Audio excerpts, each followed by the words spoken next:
আজকের কবিতা autumn, class 9 এর প্রথম কবিতা এবং অধ্যায় ভিত্তিক এটা তৃতীয় অধ্যায়, অর্থাৎ লেসন নাম্বার 3।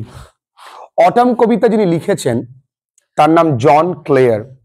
তার সম্পর্কে একটু শোনো, তোমাদের ভালো লাগবে।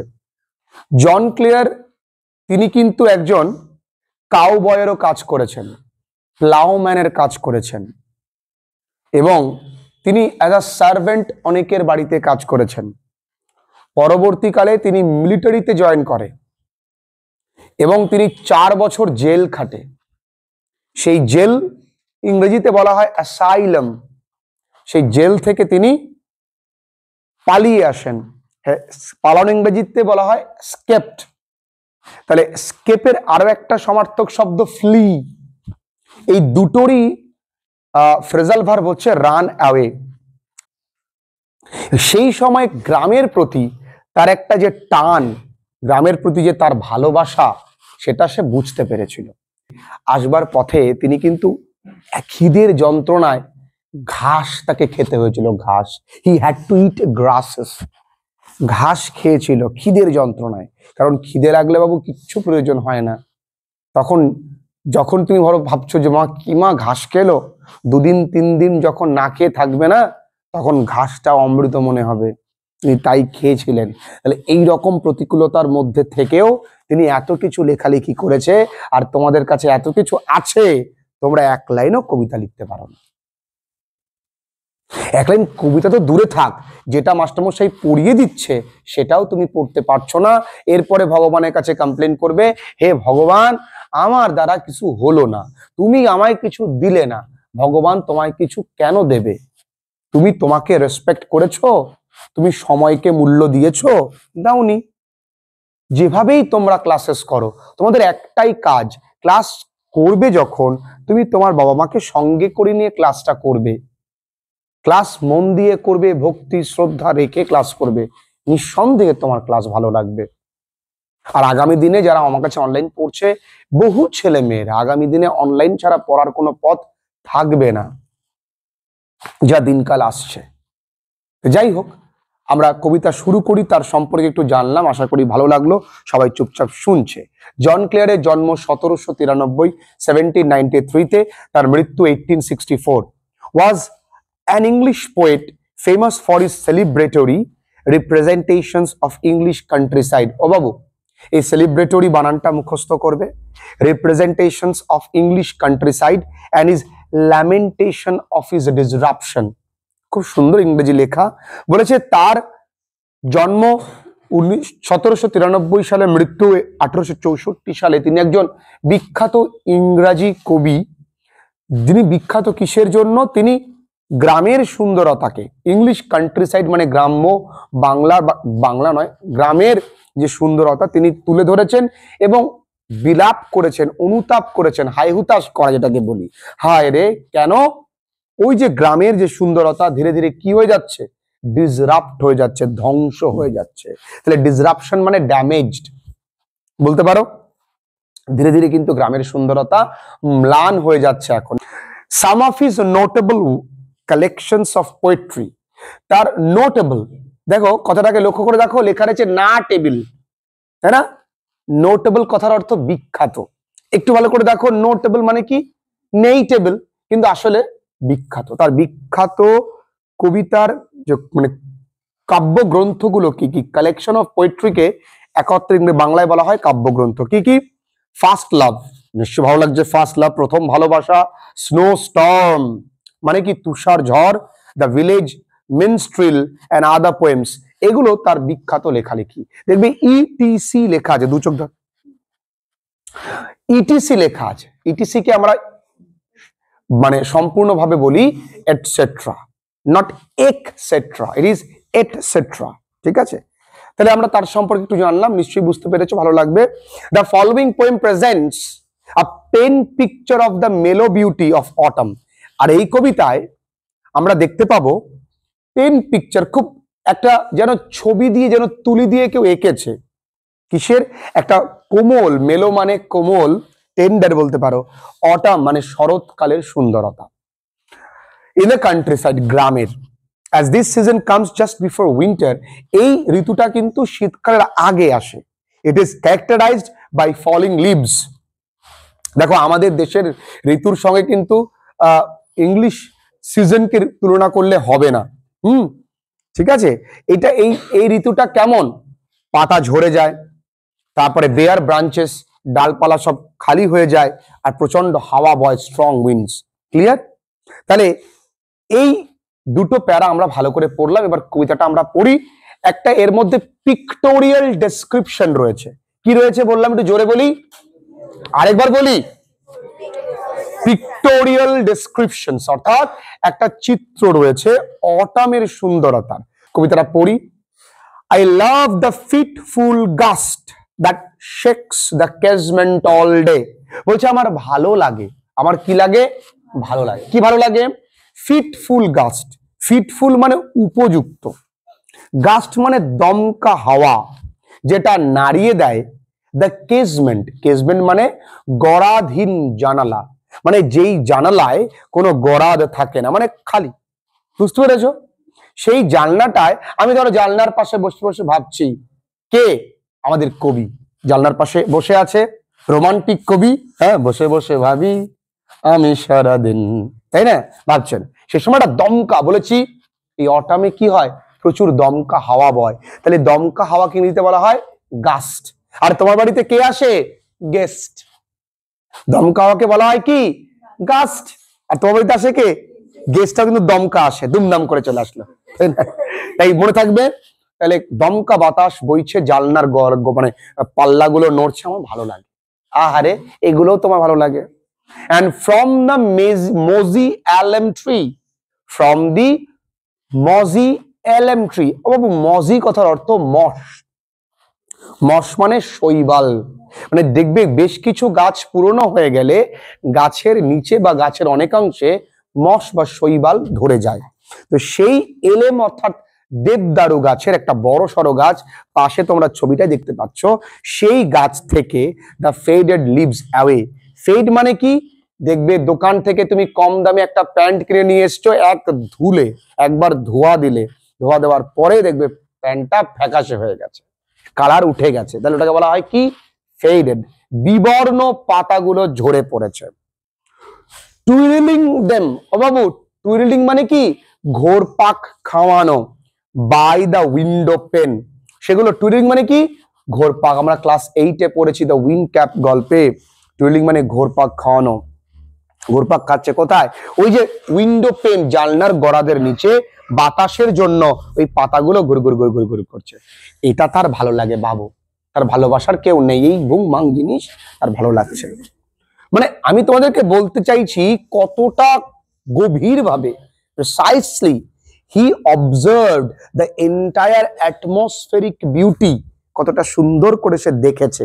তুমি আমি হলে কি করতাম? ইয়ে আসছে রে, বাতাস আসছে, বন্ধ করতে। করেনি। With 1000 others down the lane, আরো হাজার হাজার পাতা। লেন মানে গলিপথ। গলিপথে এমন একটা জায়গা যেখান দিয়ে বাতাস প্রবাহ খুব কম হয়, কারণ দুধারেই বাড়ি থাকে, তো এই মাঝে অনেক পাতা কিন্তু উঠছে।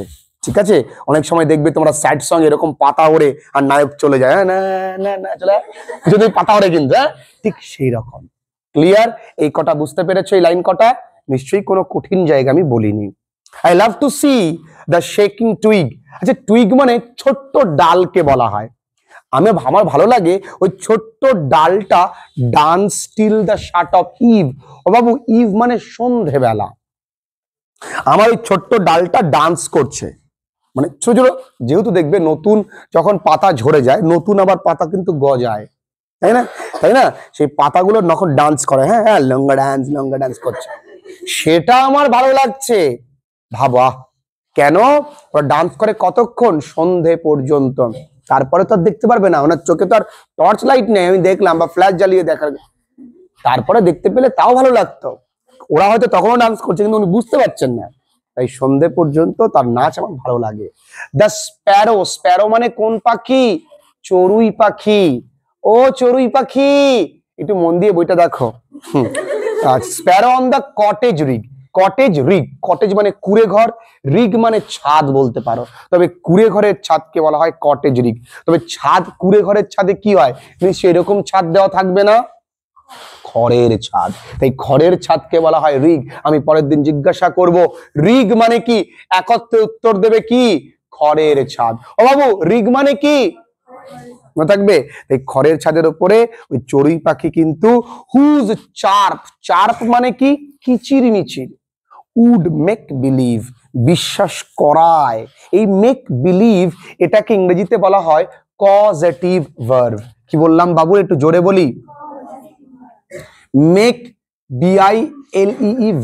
BILEVE। আচ্ছা, তাহলে এই মেক বিলিভ এটাকে বলা হয় কজেটিভ ভার্ব। প্রত্যেক দিন কিছু না কিছু গ্রামার কনসেপশন যা ছোট থেকে তোমরা শিখতে ভুলে গেছো বা ইগনোর করেছো, আচ্ছা সেগুলো আমরা শিখবো। কজেটিভ মানে কি, যেমন যদি বলি আই বিলিভ ইউ, আমি তোমায় বিশ্বাস করি, আর আমি তোমায় বিশ্বাস করাই, তখন হবে আই মেক ইউ বিলিভ। কি হবে, আমি খাই, আই ইট, আমি তোমায় খাওয়াই, আই ফিড।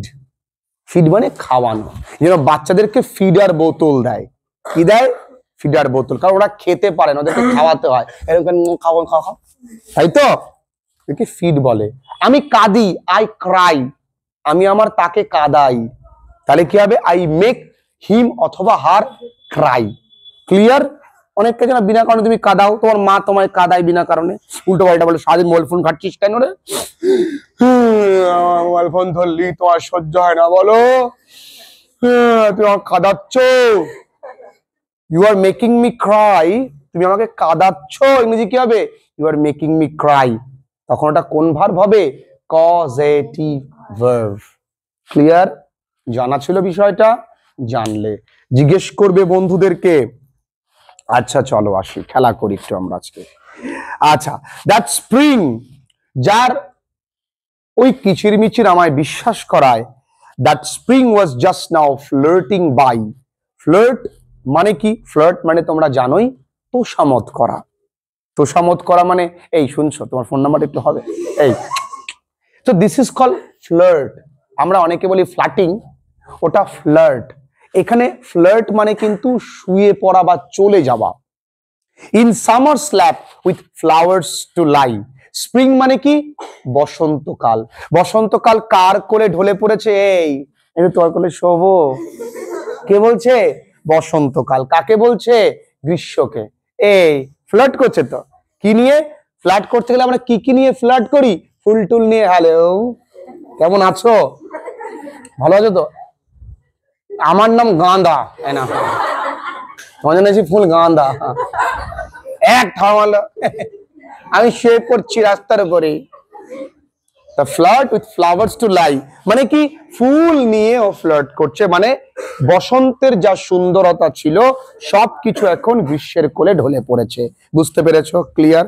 এরপরে আসি, I love to C the cottage smoke. আমার ভালো লাগে এই কুড়ে ঘর থেকে, লক্ষ্য করো ধোঁয়া বেরিয়ে আসছে। নিশ্চয়ই কুড়ে ঘরে কেউ বিড়ি খাচ্ছে না। কেন ধোঁয়া বেরিয়ে আসছে, এই কুড়ে ঘরে কেউ রান্না করছে, তাই না? তাই কুড়ে ঘর থেকে ধোঁয়াটা বেরিয়ে আসছে। কার্ল, কার্ল মানে কোকড়া, আসলে অনেকে দেখবা কার্লি হেয়ার থাকে, মানে কোকড়ানো চুল। তাহলে যখন কুণ্ডলি পাকিয়ে, মানে যখন মানে ধোঁয়া ওঠে এবং গোল গোল পাকিয়ে ওঠে, তাই ওই কার্ল আপওয়ার্ডস, গোল গোল পাকিয়ে ওপরে উঠছে। থ্রু, কার মধ্যে দিয়ে, থ্রু মানে মধ্যে দিয়ে, আমরা শিখেছি প্রেপোজিশনে আমরা করেছি, থ্রু মানে মধ্য দিয়ে। আমরা দ্বীপকে ছবি এঁকে করেছি, সেই বাগানের মধ্যে দিয়ে উড়ে চিড়ে বেরোনো, এটা মনে আছে তো? তাহলে থ্রু মানে কি, মধ্য দিয়ে। Through the naked tree, naked মানে ন্যাড়া মুন্ডি গাছ। ন্যাড়া গাছ কি, এই যে ন্যাড়া গাছ, ন্যাড়া বেলতলায় একবারই যায়, তো এই ন্যাড়া গাছ কে, এটা ডালপালা নেই তো, এই জন্য মানে ডালপালা পাতা কিছুই নেই, ন্যাড়া গাছের মধ্যে দিয়ে ওই ধোঁয়া কিন্তু ওপর দিকে উঠছে। এইটুকুনি কোনো অসুবিধা আছে? বুঝতে পেরেছো? Yes or no loudly? না না, তোমাদের কোনো জোশ নেই। Yes or no loudly? ঠিক আছে, দ্যাটস মাই স্টুডেন্ট।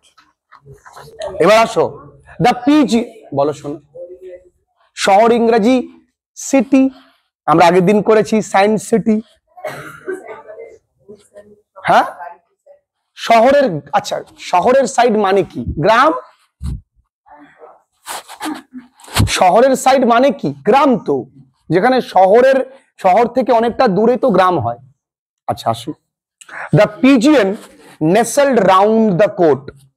পিজিয়ন কথার অর্থ পায়রা, নেসেলড মানে বাসা বাঁধছে, রাউন্ড দ্য কোট মানে তাদের বাসার চারপাশে।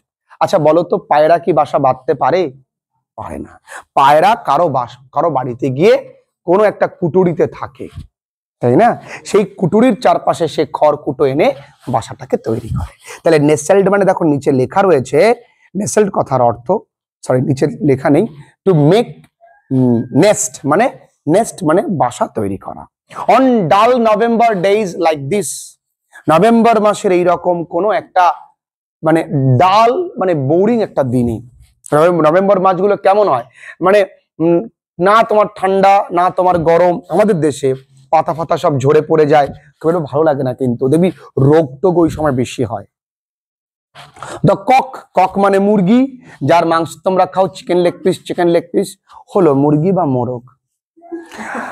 আপন দ্য ডাং হিল মানে কি? গোবর গাদার ওপরে, গোবর গাদা যেখানে তুমি মাঝে মাঝে যাও। ক্রোয়িং, মুরগি কি করে?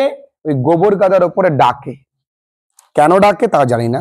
The mill sails on heath, background music, হ্যাঁ, the mill sails on heath are going. ভালো করে বুঝবে, এই লাইনটা কিন্তু বোঝার আছে। মিল মানে কি? দেখবে অনেকে আগেকার দিনে মিল কথার অর্থ যেটা বলতো সেটা হচ্ছে যেই যন্ত্র দ্বারা ফসলটাকে ঝাড়া হয়, ধানের খোসা ছাড়ানো হয় ইত্যাদি ইত্যাদি।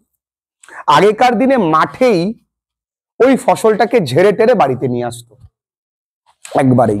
তাহলে মাঠেই যখন ঝাড়তো তখন মিল ওই ঝাড়ার সময় একটা তুষ মতন বেরোতো, মানে খোসাটাকে বলা হয়। সেইটা ওই তুষটা উড়ে উড়ে হিট আ গোয়িং, হিট মানে একটা পতিত জমি, পতিত মানে যে জমির ফসলটা কাটা হয়ে গেছে সেই জমিটাকে পতিত জমি বলা হয়। সেই জমির ওপর দিয়ে ফসল ঝাড়ার যে ইয়েটা সেটা যাচ্ছে। কত ক্লোজ অবজার্ভ করেছে তিনি, লক্ষ্য করেছো? আচ্ছা এইটুকুনি ক্লিয়ার। The feather from the raven's breast, feather মানে কি? পালক, র্যাভেন মানে দারকাক, দারকাকের বুকের পালক ফলস পরে অন দ্য স্টাবলি। ও শোনা, স্টাবলি তোমরা গ্রামের প্রত্যেকে দেখেছো, শহরের ছেলেমেয়েরা হয়তো দেখেনি। স্টাবলি মানে তোমরা নাড়া দেখেছো, ধান কাটার পর দেখবে ধানের কিছুটা অংশ মাটির সঙ্গে থেকে থাকে, ওটাকে নাড়া বলে, নাড়া পোড়ানো হয়। আমরা গ্রামের বাচ্চা আমরা দেখেছি, তোমরা শহরে যারা থাকো, যারা ক্লাসেস করছো অনলাইনে, তোমরা তো দেখো নি। ধান কাটার পরে কিছুটা অংশ থাকে, ওটা আমরা মাঠে গিয়ে আগে তুলতাম, বাবা মায়ের সঙ্গে গিয়ে তুলতাম। তো ওই নাড়াটাকে বলা হয় স্টাবল লেই। ক্লিয়ার? তাহলে এখন থেকে যখন আমরা নাড়া দেখবো মনে পড়ে ইট ইজ স্টাবলি। হ্যাঁ, যাই হোক, দাদুর সামনে বলো না, থাবড়া মারবে। দ্য অ্যাকর্ন, এগুলো কোথায় পড়ছে? ওই দারকাকের যে পালক, সাদা পালক বা কালো পালক যাই হোক, ওই পালক গুলো পড়ছে কোথায়? ওই ওই নাড়ার ওপরে। দূর থেকে কি সুন্দর দেখতে লাগছে না?